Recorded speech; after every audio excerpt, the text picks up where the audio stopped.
بسم اللہ الرحمن الرحیم شہر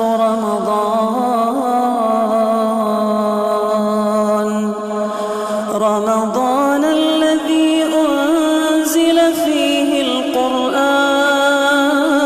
السلام علیکم ورحمۃ اللہ وبرکاتہ. ان الحمد للہ والصلاة والسلام علی رسول اللہ اما بعد. معزز حضرات و خواتین، انشاءاللہ آپ کے سامنے 26ویں پارے کا خلاصہ رکھا جائے گا اور اس میں 6 صورتیں بیان کی گئی ہیں. سب سے پہلی صورت سورہ احقاف بیان کی گئی ہے اور اس صورت کی آیت نمبر 12 میں اللہ سبحانہ و تعالیٰ نے اہل ایمان کی صفات اور ان کے درجات کو بیان فرمایا ہے کہ ان الذین قالوا ربنا اللہ ثم استقاموا، یقیناً وہ لوگ جنہوں نے کہا کہ ہمارا رب اللہ ہے، ثم استقاموا، اور اس پر ثابت قدمی کے ساتھ ڈٹے رہے، فلا خوف علیہم ولا هم یحزنون، ان کے لیے کسی قسم کا نہ کوئی غم ہے اور نہ ان کے لیے کسی قسم کی کوئی پریشانی ہے. اس میں 2 باتیں بیان کی گئی ہیں. اللہ ایک ہے کہہ دینا یہ بہت آسان ہے، لیکن اللہ ایک ہے اس کے اوپر ثابت قدمی کے ساتھ رہنا یہ بڑی آزمائش کی چیز ہے. مثال کے طور پر آپ دیکھیں کہ صحابہ کرام میں سے جب حضرت بلال رضی اللہ عنہ کو تعذیب دی جا رہی تھی اسلام لانے کی وجہ سے، ان کو ستایا جا رہا تھا، ان پر ظلم کیا جا رہا تھا، تو اس وقت انہوں نے اللہ احد کے نعرے لگائے کہ آدمی اللہ ایک ہے اس سے ٹس سے مس نہیں ہونا، یہ ہے استقامت کی دلیل. اب اللہ ایک ہے کہ معنی کیا ہے؟ کیا زبان سے یہ کہہ دیا کہ اللہ ایک ہے بس یہ ہمارے لیے کافی ہو گیا؟ نہیں. اللہ ایک ہے کہ معنی اللہ کی توحید کے ساتھ، اس کی ربوبیت کے ساتھ، اس کی الوہیت کے ساتھ، اس کی اسماء اور صفات کے ساتھ، اس کی قدرت کے ساتھ اللہ تعالیٰ کو ایک جاننا. جس آدمی کے دل میں اللہ ایک ہے اس چیز کا تصور آ جاتا ہے اور اس کے دل میں یہ عقیدہ بیٹھ جاتا ہے تو اللہ تعالیٰ اس آدمی کے دل سے خوف کو نکال دیتا ہے. کس طریقے سے خوف کو نکالتا ہے؟ ایک مشہور واقعہ ہے، ہم نے بارہا یہ واقعہ سنا ہے کہ اللہ کے نبی صلی اللہ علیہ وسلم ایک جنگ سے واپسی کے بعد ایک درخت کے نیچے سو رہے تھے. آپ کا ہتھیار اس درخت پر لٹکا دیا گیا تھا، تو وہاں سے ایک دشمن اسلام کا گزر ہوا تو اس نے دیکھا کہ محمد صلی اللہ علیہ وسلم نیند کی حالت میں ہیں اور آپ کے ساتھی بھی سو رہے ہیں، یہ موقع اچھا ہے کہ اللہ کے نبی کو قتل کر دیا جائے. وہ آیا، آہستہ سے اللہ کے نبی کی تلوار نکال لیا، ہتھیار نکال لیا اور آپ کے سرانے پر کھڑا ہو گیا. آہٹ سے اللہ کے نبی کی نیند ہوشیار ہو گئی. اب وہ کہنے لگا میں یعصمک منی، اے محمد اب بتاؤ تم کو مجھ سے کون بچائے گا؟ تو یہ یقین کے ساتھ، یہ توکل کے ساتھ، جیسے اللہ کے نبی نے کہا کہ اللہ جیسے اللہ کا نام لیا تو اس کافر پر ہیبت طاری ہو گئی، کانپنے لگا اور اس کے ہاتھ سے تلوار چھوٹ گئی. تو یہاں وہی بات کہی گئی، استقامت اسی چیز کا نام ہے. جب ہم اللہ کو الہ مان چکے ہیں اور اپنی ساری زندگی اس کے حوالے کر چکے ہیں تو دل کا خوف، دہشت، یہ سب اللہ تعالیٰ نکال دیتا ہے. اس کے دوسرے معنی یہ ہوتے ہیں کہ اگر مسلمان ہوتا ہوا، مومن ہوتا ہوا، اگر کسی کے دل میں خوف اور دہشت بیٹھی ہوئی ہے تو اس کے معنی ایک اللہ کا جو اس نے زبان سے نعرہ لگایا ہے ابھی اس کے دل میں جگہ نہیں بنایا وہ نعرہ، اسی لیے غیر اللہ کا خوف ہو رہا ہے. ورنہ ہمیشہ استقامت کے ساتھ وہ آدمی رہے گا.